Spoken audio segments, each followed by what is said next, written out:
देखिए, champion trophy के बाद श्रेयस अय्यर काफ़ी चर्चा में है और चर्चा में रहना बनता भी है, क्योंकि जिस प्रकार से श्रेयस अय्यर ने चैंपियन ट्रॉफी में प्रदर्शन किए हैं, आप ये कह सकते हैं कि चैंपियन ट्रॉफी आज अगर हमारे पास है, तो उसमें बहुत बड़ा योगदान श्रेयस अय्यर का है। इसलिए कप्तान ने इनके लिए एक अलग नाम भी रखा है। रोहित शर्मा ने कहा कि हमारे टीम में बहुत सारे हीरो हैं, लेकिन एक साइलेंट हीरो है, वो है श्रेयस अय्यर। वो गजब किस्म का नाम है। देखिए, कुछ लोगों ने तो इन्हें मिस्टर डिपेंडेबल भी कहना शुरू कर दिया है, दीवार भी कहना शुरू कर दिया है, क्योंकि जिस मैच्योरिटी के साथ और जिस गेम प्लानिंग के साथ में श्रेयस अय्यर ने पूरे चैंपियन ट्रॉफी में बल्लेबाजी करी है, मिडिल ऑर्डर में खासकर अक्षर पटेल के साथ मिल करके जो साझेदारी की है, वो काबिल तारीफ़ है और यहाँ से मैच निकाल कर के ले जाने में बहुत बड़ा योगदान दिया है श्रेयस अय्यर ने। लेकिन एक प्रेस कॉन्फ्रेंस में श्रेयस अय्यर से जब पूछा गया कि आप जो चैंपियन ट्रॉफी में इतने अच्छी बल्लेबाजी करी है, इसके बारे में कुछ बताइए, तो उन्होंने बड़ा सादगी से कहा कि एक समय था जब मेरी करियर काफ़ी ख़राब हो गई थी और ऐसा लग रहा था कि मैं क्रिकेट में अब कमबैक नहीं करूँगा।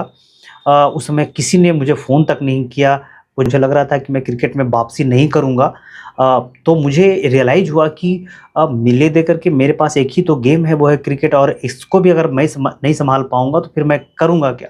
याद कीजिए कि श्रेयस अय्यर वही हैं जिनको वर्ल्ड कप के बाद सेंट्रल कॉन्टैक्ट भी गँवानी पड़ी थी। फेक इंजरी का भी मामला हुआ था। बाद में एनसीए ने उनको प्रूव भी किया था कि इंजरी फेक है, क्योंकि फेक इंजरी बता कर के वो टीम से बाहर भी चले गए थे। यहाँ तो ईशान किशन भी थे, उनको भी सेंट्रल कॉन्ट्रैक्ट से बाहर कर दिया गया था बीसीसीआई के द्वारा।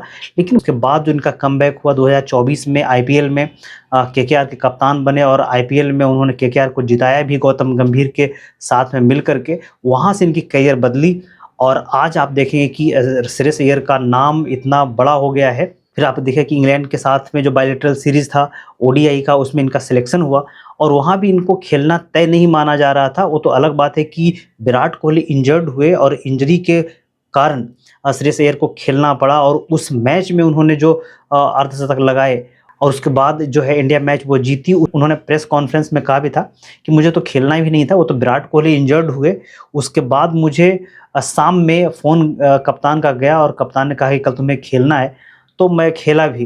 लेकिन हाँ, उसके बाद जो 3 मैच हुए, उस तीनों मैच में लगातार श्रेयस अय्यर खेले और उसी का परिणाम था कि चैंपियन ट्रॉफी में उनका फिर सिलेक्शन भी हुआ और चैंपियन ट्रॉफी में एक बैकबोन की भूमिका में आप श्रेयस अय्यर को, और वहाँ पे देखिए कि श्रेयस अय्यर का प्रदर्शन किस प्रकार से रहा चैंपियन ट्रॉफी में। मैं आपको बताऊं कि चैंपियन ट्रॉफी में 5 मैच खेले श्रेयस अय्यर ने, उसमें 243 रन बनाए, 20 रन कम रह गए रचिन रविंद्र से, नहीं तो गोल्डन बैट के हकदार होते।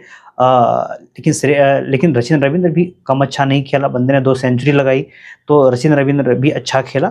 खैर कोई बात नहीं, चैंपियन ट्रॉफी से बड़ा कोई ट्रॉफी नहीं होता, गोल्डन बैट बाद में भी आ जाएगा। तो 243 रन बनाए श्रेयस अय्यर ने, इनका बेस्ट स्कोर 73 रन रहा। 40.68 के एवरेज से रन बनाया, 79 के स्ट्राइक रेट से, क्योंकि स्पिनिंग ट्रैक था तो थोड़ा सा एवरेज तो यहाँ पे कम रहेगा ही। इसमें 2 शतक इन्होंने लगाए और 2 मौके पर लगभग 45 से 46 रन बनाए, तो एक बहुत बढ़िया प्रदर्शन रहा इनका। देखिए कि सबसे बढ़िया जो प्रदर्शन रहा वो रहा न्यूजीलैंड के खिलाफ।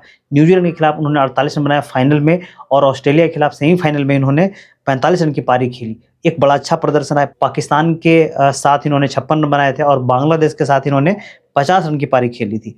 तो कुल मिलाकर के श्रेयस अय्यर चैंपियन ट्रॉफी में एक दमदार खिलाड़ी के रूप में उभरे हैं, ऐसे खिलाड़ी के रूप में उभरे हैं जिन पर विश्वास किया जा सकता है। और पहले भी ऐसा कहा जा रहा था कि 4 नंबर पर ओडीआई में श्रेयस अय्यर ने अपना स्थान पक्का कर लिया है, लेकिन पता नहीं क्यों इन पर लोगों का भरोसा नहीं था। लेकिन जिस प्रकार से श्रेयस अय्यर का प्रदर्शन रहा है, आने वाले समय में भारतीय टीम का हिस्सा होना इनका तय है। अब ये देखना होगा कि ये केवल ओडीआई में ही फिट बैठते हैं कि ये तीनों फॉर्मेट खेलते हैं, ये तो देखने का विषय होगा। लेकिन जिस प्रकार से श्रेयस अय्यर का दमदार प्रदर्शन रहा है और कप्तान ने इनको भाई सीक्रेट हीरो का नाम दिया है, तो ये भाई सीक्रेट हीरो का इन्होंने काम किया है। तो श्रेयस अय्यर की इस दमदार प्रदर्शन पे आप क्या सोचते हैं? आप अपनी राय कमेंट बॉक्स में ज़रूर लिखिएगा।